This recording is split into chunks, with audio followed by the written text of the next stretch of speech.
Alright, so hi guys, कैसे हो आप सब? So today we are with a very special guest who is Ayushman Batra and ये SRCC के स्टूडेंट है। इन्होंने 800 स्कोर किए थे अपने सीयूटी 2022 के अंदर। तो ज्यादा कुछ मैं नहीं बताऊंगा आयुष्मान के बारे में बिकॉज इनका स्कोर ही डिफाइन कर रहे हैं इन्हें। तो first of all I would request Ayushman to please introduce himself. Okay, thank you so much for having me here, Tushar Bhaiya. Thank you so much for giving me this opportunity. Hello, everyone. Welcome to this video. I'm Aishman Bhatra. I hail from Guwahati, Assam. तो मैंने अपनी schooling don Bosco Guwahati से करी थी। वहाँ पे in 10th I score 96% CBSE, 12th 98% CBSE, and अभी CUET में by the grace of God I was able to score 100% in 5 subjects and turned out to be the national topper. So that has been my journey in terms of academics. However, yeah, in terms of life, you could say it has been a roller coaster, ups and downs, सब चीजें रही है. Even right academically, I'd say ऐसे linear graph लगता है, right? कि सब कुछ अच्छा होते रहे, growth 96, 98 फिर और ऐसे नहीं है. There have been times जहाँ पे तुम शुरू में बहुत कुछ सीखते हो, right? I right personally believe that a person learns more from failure than from success. True So I true believe सबका fair share of success and failure दोनों का mixture होता है, and through an amalgamation of the same उसके कारण मैं learn कर पाया, and I'd love to share that journey. So perfect that's me. Perfect perfect Ayushman. तो आयुष्मान आज की वीडियो सीयूईटी एस्पिरेंट्स जो 2023 के एस्पिरेंट्स हैं उनके लिए फोकस्ड है। तुमने 800 स्कोर किया है। तो इस वीडियो में हम कवर करेंगे कि what was your journey and तुमने क्या स्ट्रेटेजीज फॉलो की, क्या तुमने बुक्स पे फोकस किया, उन सभी के बारे में एक होलसम वीडियो स्टूडेंट्स को प्रोवाइड करनी है। तो first question from my side is कि what was your overall journey throughout this tenure, कि तुमने कब से तैयारी स्टार्ट की थी अपने बोर्ड एग्जाम के बाद, कब से प्रिपरेशन स्टार्ट की एंड ओवरऑल कैसे चीजें वर्क की थी तुम्हारे फेवर में। तो प्लीज उसके बारे में थोड़ा हाईलाइट करो। Perfect perfect. ऐसे तो मैंने सेशन जल्दी स्टार्ट कर लिया था, क्योंकि 11th ना मैं बहुत पैशन से पढ़ रहा था क्लास 11 के टाइम में, क्योंकि मेरे अंदर वो ड्रीम था एसआरसीसी का बहुत पहले से ही. तो राइट 11 जैसे ही खत्म हुआ, आई वाज लाइक चलो अब स्टार्ट करना है. तो मैं एनपीओ करके चैप्टर है अभी का स्टूडेंट्स के लिए डिलीटेड था, बट सीयूटी में आ रहा है. हम लोग के टाइम में वो डिलीटेड नहीं था, तो I studied for that, NPO पढ़ा. तो मार्च के टाइम से बिगिन हो गया. सो मेरे मार्च 2021 में मेरे 11th के एग्जाम्स खत्म हुए final. I immediately started studying for my 12th exams. So 12th का उस वक्त बोर्ड एग्जाम्स के लिए प्रेप कर रहा था, बट जुलाई के टाइम पे व्हाट हैपेंड इज तब तक मेरा अकाउंट्स बहुत अच्छा खासा हो चुका था. But then I got a shocker of a news in the sense that they told us कि टर्म 1 एंड टर्म 2 में डिवीजन होगा, syllabus will be deleted. And मैं देखा बहुत कुछ जो मैंने पढ़ा था वो डिलीट भी हो रहा है. सो एक तो क्यों पढ़ा मैं, ऊपर से डिवाइड हो रहा है. तो जब तुम डिवाइड हो रहा होता है एंड देन कट ऑफ चाहिए 99-100%, then it becomes even more hard ना. राइट क्योंकि अगर तुम डायरेक्टली सिर्फ एक एग्जाम है तो 50% प्रोबेबिलिटी है, बट अगर तुम दो एग्जाम में कर रहे हो देन तुम्हें 100% स्कोर करना है, तब 75% प्रोबेबिलिटी है. एग्जैक्टली जो भी है, मतलब ठीक है, इसमें और ज्यादा मैथमेटिकली नहीं जाऊंगा मैं. सॉरी, 50% उसमें, 25% उसमें, 75% of not happening, 25% of happening. So probability और फर्दर हाफ हो जाता है in case when the exam has been divided in two parts. So I was very depressed by the thought of that, but फिर भी मैंने पढ़ा term one में. चार, I think I give 6 subject, उसमें चार में तो मेरे फुल आए थे 40 आउट ऑफ 40, बट ठीक दो है। सब्जेक्ट में रिलेटिवली कम थे, एंड दैट वाज नॉट, मतलब मैं अपना खुद का, ऑफ कोर्स मेरे अंदर भी कमी रहेगी, I admit that. But CUET, I mean जो सीबीएसई ने एग्जाम कंडक्ट कराया था टर्म वन, वो बहुत अजीब तरीके से कंडक्ट कराया था. सो अकाउंट्स का पैटर्न चेंज हो गया था last day. Right right right economics का हम लोग का क्वेश्चन पेपर ही बदल चुका था. मतलब इकोनॉमिक्स का ये तो सिर्फ मेरे स्कूल के साथ ही बहुत यूनिक हुआ, दैट हम लोग का जो पेपर प्रिंट हुआ था, वो जो प्रिंट था ना, वो पुराना पेपर था. New one had been uploaded, and जो चेक हुआ था वो अरे न्यू वन के हिसाब से हुआ था. We did not get the old one. So उसके कारण मेरे को 32 या 34 ऐसा कुछ मार्क्स आया था out of 40, whereas I should have gotten full marks. Same goes with English. English में बहुत इश्यूज हुए थे. Eventually what happened is I got a lot depressed and everything, but then vice chancellor आते Yogesh Singh DU में, he told कि अब entrance होगा. तब फिर I got very happy, ठीक है, कि अब चलो फिर कोई बात नहीं, कोई बात नहीं, वो जो स्क्रू अप हुआ हुआ, maybe that had to happen, because now I have a new shot at redemption, अब मैं कर सकता हूँ. सो फिर मैं और ज्यादा अपने एफर्ट्स लगाने लगा. उसके बाद आई रियलाइज अपॉर्चुनिटी क्या मीन करता है. जब राइट चीज इतने पास होके तुम खो देते हो ना, क्योंकि अगर नहीं होता, तब अगर से बोर्ड्स होता तो I would have lost it. क्योंकि मेरा एग्जैक्टली एग्रीगेट आगे जाके 98% बना, तो बेस्ट ऑफ 4 भी जितना होता, फिर भी नहीं होता. लेट्स से अगर हो भी जाता बहुत टफ चांस होता. या सो फिर यही था. I had already lost my chance, but then मेरे को भगवान ने एक अपॉर्चुनिटी दी, एंड आई वाज लाइक अब इसका I had to make the most of it. तब राइट फिर मैंने पढ़ा. एज फॉर टर्म टू जब हुआ, टर्म टू के लिए अच्छे से पढ़ के अच्छे से दिया. बट एक major learning what I learn was, बाकी के लिए भी मैं स्टूडेंट्स को कहना चाहूंगा, don't burn yourself out during CVT, I mean sorry during boards. क्योंकि सीवीटी के टाइम में यू हैव टू एक्चुअली, अपना लास्ट लैप है ना, तो तब स्पीड अप करना पड़ता है. जो लोग बोर्ड्स के टाइम में बहुत ज्यादा पढ़ लेते हैं वो बर्न आउट हो जाता है. सो मैंने राइट। जानबूझ के बोर्ड्स के टाइम पे कम पढ़ा रिलेटिवली, थोड़ा नेटफ्लिक्स भी देखा, नॉर्मल एंजॉय भी करा लाइफ। साथ साथ मैं नोट्स अच्छे से बनाए ताकि जैसे ही बोर्ड्स खत्म हुए मेरे जून में मेरा जून 7 को खत्म हुआ था आई थिंक, मेरे मैथ्स का बोर्ड एग्जाम था। द डे इट फिनिश्ड मैं अपने मैथ्स के टीचर से ट्यूटर से बात करा कि सर अब मैं कैसे करूं, अनीश सर है। तो अनीश सर से मैं बात करा कि okay sir how should I go ahead with आगे का स्ट्रैटेजी। फिर मैंने और यूट्यूब वीडियोस देखे एवरीथिंग, एंड उसी दिन से मैं स्ट्रैटेजाइज करके पढ़ने लग गया। ठीक है। फिर ऐसा नहीं, अभी भी देखो मैं बता रहा हूँ रोलर कोस्टर राइड है। अभी ऊपर हाँ। पहुंचा एंड देन वापस से नीचे, क्योंकि जब मेरा 11 जुलाई को मैं आराम से कम कम पढ़ रहा हूँ, आराम से चिल करके थोड़े बहुत मॉक टेस्ट दिया जाता है, I was dedicated. But at the same time क्योंकि न्यूज थी कि अगस्त में होंगे मेन डोमेन के पेपर, उसमें नहीं होने वाले अभी जो जुलाई है। बट फिर मेरे को 11 के रात को पता चलता है कि 15 जुलाई से पेपर स्टार्ट हो रहे हैं, एंड मेरा 15 जुलाई को पेपर है, फर्स्ट डे फर्स्ट शो। तो उसमें मेरे दो स्लॉट्स थे, एक स्लॉट मेरा 15 जुलाई को था which was accounts eco BST. अब एक कॉमर्स का बंदा, मैं 7 सब्जेक्ट दे रहा था, ठीक है, accounts eco BST English entrepreneurship maths general test. But ठीक है, बट तुम्हारा कोर जो है, जो सबसे ज्यादा कोई इंसान पढ़ता है कॉमर्स का स्टूडेंट, वो तो अकाउंट्स इको बीएसटी होता है। Right right. एंड वो मेरा 15 जुलाई को पड़ गया। बट कोई बात नहीं, स्टिल मैंने प्रिपरेशन करके किया, because it was like either I can cry about this, I can complain about luck, या फिर I can either work hard. So फिर I continue to work hard by the grace of God, वो अच्छे गए। उनमें से दो में मेरे 100% आए इवेंचुअली, एंड अरे एक में मेरा 99.2 था। वाह। फिर स्टिल आई कंटिन्यूड वर्किंग, उसके बाद भी अगेन रोलर कोस्टर।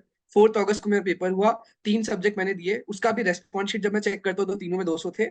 बट जो मेरा जनरल टेस्ट था उस दिन 4 अगस्त को नहीं हुआ, तो उसके कारण अच्छा। मैंने एनटी को कंप्लेन करा था ईमेल वगैरह करके कि ऐसे तो हाँ। फिर मेरा लास्ट पेपर नहीं हुआ, तो हो सकता है बाकी सबमिट भी ना हो, क्योंकि हो सकता है ना लॉट्स में सबमिट होते हो। तब राइट। उन्होंने मेरा कंप्लेन को माना and they actually rescheduled my exam. मेरे को 22 के रात को अगेन पता चलता है कि मेरा 24 का एग्जाम है। Oh my God. तो वही वापस 15 जुलाई जैसा नोस्टैल्जिया हो गया। आई नो बहुत ड्रामेटिक सा होके रखा है मेरा सीयूटी का प्रिपरेशन, बट हाँ। यही था। फिर मैं 23 को पढ़ा जैसे तैसे करके, एंड देन इवेंचुअली वही हुआ, मैथ्स में इंग्लिश में एंटरप्रेन्योरशिप में जिनमें मेरे पहले 200 आए थे फिर से 200 आए। तो अरे अब मेरे को पता भी नहीं बेस्ट उन्होंने कंसिडर किया कौन सा करा, क्योंकि तीनों में 200 ही थे बोथ द टाइम्स। सेकंड वाले में आई एम थोड़ा प्राउड, क्योंकि अच्छा लगता है कि मैंने एक दिन में पढ़ के वापस कर लिया। राइट। एंड फिर जनरल टेस्ट में सम बट 99.8% आया, ऐसा कुछ था। So that has been my journey so far. तो ऐसा ही था सीयूटी का preparation, roller coaster amazing. Ride, इससे बेटर कोई वर्ड नहीं है डिफाइन करने के लिए। अमेजिंग जर्नी यार आयुष्मान, मतलब इतने अप्स इतने down, but still you were able to crack हाँ, द सीयूईटी, मतलब टॉप स्कोरर। मतलब यही चीज होती है ना कि तुम उसमें एफर्ट्स तो डाल रहे हो, जितने हाँ एफर्ट्स डालोगे तो रिजल्ट डेफिनेटली मिलेंगे, हो सकता है टाइम लग जाए थोड़ा। हाँ हाँ, टाइम लगे कोई बात नहीं, मैं मेहनत करना सीख गया ना। मेन चीज यही है, अगर किसी राइट को मान लो हंसराज हिंदू भी मिल रहा है, ठीक है, तुमने फुल एफर्ट किया एसआर के लिए, but you are getting right. Hansraj Hindu, but if you have learned that level of working hard, तो तुम एसआर के बंदे को भी हरा दोगे अगर तुम इतना ज्यादा एग्जैक्टली। अपना केपेबल बन चुके हो। So true. In the long run college does not matter, in the long run what matters is कि तुम अपने आप को कितना डेवलप कर रहे हो। सो वही चीज डेफिनेटली। है, बाकी मैंने जो अकॉम्प्लिश करा उसमें मैं ये नहीं बोलूंगा कि मेरा खुद का ही सिर्फ रोल था। मेरे पेरेंट्स ने कितना सपोर्ट किया, लक राइट का भी बहुत फैक्टर होता है, गॉड की ब्लेसिंग्स है, कितने फ्रेंड्स ने भी सपोर्ट किया, कितने mentors tutors. So when you succeed ना, it is due to a lot of factors, and when you right. Fail तो तुम ही मेन फैक्टर होते हो, so you have to look into that. ये तो तो एकदम ट्रू है वही। यार, सक्सेस में काफी लोग साथ होते हैं, फेलियर में तुम ही दिखते हो हाँ फ्रंट में। हाँ, राइट। नहीं वो सच है, क्योंकि फेलियर में कुछ हम लोग गलत करते हैं जिसके कारण होता है, सिर्फ लक पे ब्लेम नहीं कर सकते। अब जैसे मान लीजिए मैं 15 जुलाई को मेरा पेपर खराब चला जाता, मैं लक को ब्लेम करता, मैं 15 जुलाई को हुआ, but that is irresponsible of me. मैं क्यों मान रहा था अगस्त में होगा, मेरे को पहले से पढ़ना चाहिए था। राइट। तो हमेशा लक पे ब्लेम नहीं कर सकते ना, वही बात है। काफी अच्छा एटीट्यूड है यार तुम्हारा, काफी पॉजिटिव है, ऑप्टिमिस्टिक है। एंड बहुत बच्चों में लैक करती है ये थैंक यू चीज। भैया। And being in first year ये चीज समझना काफी, मतलब बहुत कम बच्चों में देखने को मिलती है ऑनेस्टली स्पीकिंग। अच्छा आयुष्मान, थैंक मुझे यू। ये बताओ कि थ्रू आउट द जर्नी तुमने कौन सी बुक्स को रेफर किया था, तो जो अभी सीयूईटी के स्टूडेंट्स करंट श्योर। रेफर कर सकते हैं कि, और जो मेजर टॉपिक्स आते हैं हाँ हाँ उन पे। हाँ हाँ, 100%। सबसे पहले मैं इंग्लिश स्टार्ट करूंगा, this has become the new dreaded thing among the students. सबसे ज्यादा लोग इसमें इशू फेस कर रहे हैं। सो इंग्लिश के मैं बोलूंगा तुमको 4 चीज करनी है। एक तो बोधी प्रेप करके एक साइट है, वहां पे कैट के रीडिंग कॉम्प्रिहेंशन है। सो ठीक है। उसमें ना if you tap the reading comprehension वाला चीज, उसमें 30 रीडिंग कॉम्प्रिहेंशन मिलेंगे, जिसके साथ में उस वीडियो सोल्यूशन भी है। सो यू कैन जस्ट 15 देख लो उसके, सिंस अभी टाइम कम है, बट 15 भी देख लोगे हो जाएगा उससे ना। वो वीडियो जब तुम देखोगे you will understand how to attempt an RC, which is very right. Important for English exam. इससे बेटर रिसोर्स नहीं मिलेगा पीरियड, मतलब बेस्ट ठीक है है। रीडिंग कॉम्पिटिशन के लिए। You can do that. उसके अलावा जो वोकैब के लिए है, उसके लिए आई यूजुअली सजेस्ट स्टूडेंट्स को वर्ड पावर मेड इजी लो, उसका ऑफलाइन जाके किताब लो जिसके पीछे में डिफिकल्ट वर्ड्स हो। तो जस्ट ठीक है। रीड थ्रू दोस डिफिकल्ट वर्ड्स, काम हो जाएगा। बट अगेन सिंस अभी टाइम कम है, तो अगर कोई कोचिंग इंस्टीट्यूट या किसी में एनरोल करो हुआ providing you vocabulary sheets, you can हाँ गो हाँ forward with that as well. तो अभी के लिए वो भी एक ऑल्टरनेटिव है, बट अगर वर्ड पाम इजी लो तो दैट आल्सो वर्क्स। ठीक है। फिर उसके अलावा और भी चीजें, सिनोनिम एंटोनिम कवर करना होता है, वन वर्ड सब्स्टिट्यूशन करना होता है, बट वो मैं वोकैबुलरी में मानता हूँ अपने आप में। तो या तो वर्ड पाम से पढ़ लोगे तो ऑलमोस्ट हो जाएगा सिनोनिम एंटोनिम भी, या फिर what you can do is sheets देख लो, टेलीग्राम पे मिलेंगे या यूट्यूब चैनल पे मिलेंगे, या कोर्स एनरोल करके रखो, then you will get that. So that is one best way to cover vocabulary. तो एक चीज वोकैबुलरी हो गया, एक चीज तुम्हारा रीडिंग कॉम्प्रिहेंशन हो गया। फिर तुम्हारा एक और चीज आता है लिटरेरी डिवाइसेस। वो क्या राइट। होते हैं, जो सिमिली है, मेटाफोर है, पर्सनॉनिफिकेशन है, वो सब चीजों को अच्छे से पढ़ना, because that is one thing that you have been studying for almost 4 to 5 years and you are tested on that, क्योंकि वो बहुत बेसिक है। So that is something you are tested on. उसके अलावा इडियम्स एंड फ्रेजेस थोड़े देख लेना, वो तो नेट पे सर्च करके मिल जाएंगे, you can do that as well. अब लास्ट में मोस्ट इंपॉर्टेंट चीज, ये सबके लिए कॉमन है, मॉक्स करो, मॉक्स अच्छे से दो। जो भी इंस्टीट्यूट तुमको अच्छा लगता है बस उसको मॉक्स दो, अच्छे से प्रैक्टिस करो, try to diversity in mocks. तो अगर मॉक्स अच्छे से दोगे तो काम हो जाएगा। ठीक। Coming on to other subjects, accounts के लिए मैंने DK Goyal and TS Grewal दोनों करा था। Of course I had more time, तो इसलिए मैंने दोनों करा था। पर्सनली अगर किसी को करना है तो they can stick to one as well, उसका बस इलस्ट्रेशन कर लो। अभी मैं बोलूंगा अगर करना है तो, कोई कोचिंग इंस्टीट्यूट का अगर तुम एनरोल्ड हो तो नॉर्मल बेसिक वीडियोस देख लो क्रैश कोर्स का, या यूट्यूब पे भी ट्राई करो, सबका वन शॉट देख के कर लो, given that time is less. फिर मॉक्स करो, एंड एक और रिसोर्स जो कि इंपॉर्टेंट है वो एनसीईआरटी का थ्योरी। अकाउंट्स के लिए it's very important because theory based questions बहुत आते हैं, एंड सिंस अकाउंट्स टाइम वाला कोर्स ना, टाइम मैनेजमेंट करना बहुत इंपॉर्टेंट होता है मॉक पेपर में या एक्चुअल पेपर में। सो उसके लिए थ्योरी विल गिव यू बहुत फटाफट आंसर होगा, and it will give you more time for practical questions. So theory अच्छे से कर लोगे तो तुम्हारा 3 सेकंड में क्वेश्चन होने लग जाएगा, एंड दैट 57 seconds पर question that you are saving, वो तुम प्रैक्टिकल में डाल सकते हो, केस स्टडी क्वेश्चन में डाल सकते हो। सो अकाउंट्स के लिए रिसोर्सेज हो गए। इको के लिए मैं बोलूंगा माइक्रो मैक्रो के लिए संदीप गर्ग या ऐसे करके कोई भी रेफरेंस राइट यूज कर राइट। सकते हो। I personally use Sandeep Garg. और जो इंडियन इकोनॉमिक है उसके लिए यूज कर सकते हो तुम reference, but I personally feel NCERT is best.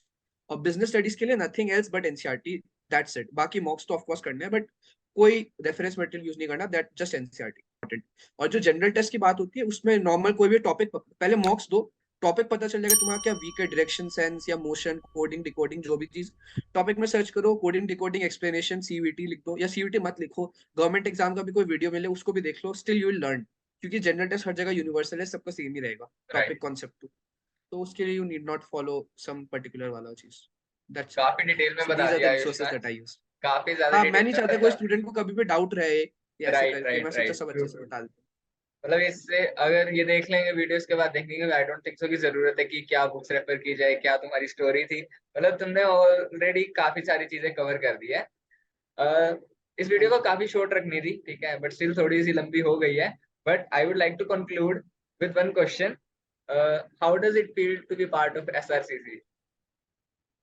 It's very good, and उसका मेन चीज एक ही चीज मैं बताऊंगा एसआरसीसी का अच्छा चीज, जो कि हाँ। है बैच का क्वालिटी। मतलब तुम अगर तुमको लगता है ना that you are doing this much and you feel good about yourself, you will हाँ। See people who are doing this much and इसके बियॉन्ड भी, जो कि मैं राइट। वीडियो में अपना हाथ कवर भी नहीं होगा। So when you look at them you are in awe, and you inspire, inspiration मिलता है तुमको ऐसे लोगों से कि ये लोग कितना फोड़ रहे हैं लाइफ में। Of course it depends on you, if you are a very competitive person, you do not want others to मतलब तुमसे ऊपर होना, तब तो तुम्हारे लिए it's not the place. But if you are a good person जो कि उसको अपने जैसे यूज करके किसी के साथ ग्रो कर सकता है, then SRCC is the right place for you, क्योंकि तुम दूसरों से इंस्पायर होके तुम और बेटर कर सकते हो। So main right. चीज तो बैच का वही है। बाकी इवेंट्स रोज होते रहते हैं, कुछ ना कुछ होता ही रहता है, फेस्ट ये वो। So it's very good in that sense. चलो, thank you so much Ayushman for joining. Literally thank you. Students will be inspired by your story, and actually inspiring है, क्योंकि इतने रफ एंड टफ होने के बाद भी तुमने एसआरसीसी क्रैक किया, काफी बड़ी बात है, ठीक है। So thank you so much once again for joining, taking out your time, thank you bro. And would you like to say something on the end note?